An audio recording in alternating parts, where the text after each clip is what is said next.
So on today's episode of 252 Fab, we will go over what is done to this stock 5.3. This is a literally bone stock 5.3 out of a 2000 Chevy Suburban. Really the only benefit, obviously, is the fly-by cable throttle body. And it's got the cathedral port heads that, you know, everybody swears by, but are same difference on a stock motor. Yeah, it looks fancy and fast and the whole 9 yards, but if we're lucky, it makes what a stock 5.3 makes. Just only got like 170,000 miles on it. You can still see the cross hatches in the cylinders. It leaked from everywhere like your typical LS, but don't you worry. We went ahead and did what everybody tells us not to do. We resealed it. So it's got new oil pan gasket, new oil pump. Got that high volume one, you know, standard pressure. It's got the old new timing chain, I think, right? Yeah, new timing chain. And new timing set. Sorry. You had to get the fancy wires from Summit. You know, the cables are worth more than what this engine is, but that's okay. Okay, now we got about $16 worth of high performance paint from old AutoZone. You know, that's extra 15 horsepower. Now these headers right here, these headers have a story behind them. These are your special eBay $150 LS headers that I had on my 02 Chevy Silverado that has been passed around this friend group like most of the women. That's another thing. But, you know, that's about the only aftermarket thing, the headers and the plug wires. It's a junkyard build. It's got a lot of new gaskets, but that's about it. And new knock sensors. Don't let me forget. Couldn't forget those, yeah, new valley cover, gaskets, you know, the whole 9 yards. But yeah, it's a bone stock 5.3 that we're going to be putting in a, what year Yota? 89 Toyota. Yeah. So it doesn't matter if this thing is running on half of its cylinders, it'll still be making more horsepower than Toyota ever designed an engine to be capable of, especially in a pickup truck.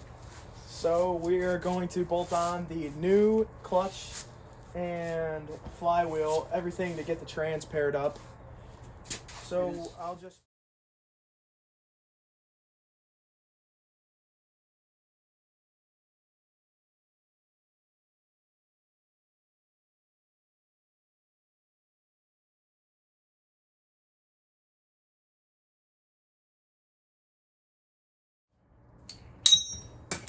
So our first problem we ran into is with the high torque mini starter, we have to rotate the block so it will fit with the flywheel.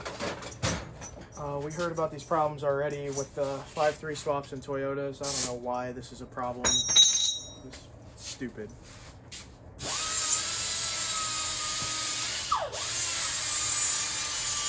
Make sure you shop at Summit. They give you the best. They really do.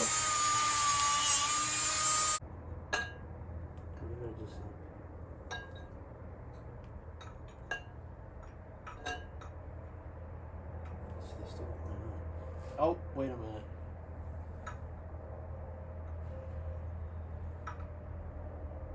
I'm gonna get the whole started. That's fucking stupid.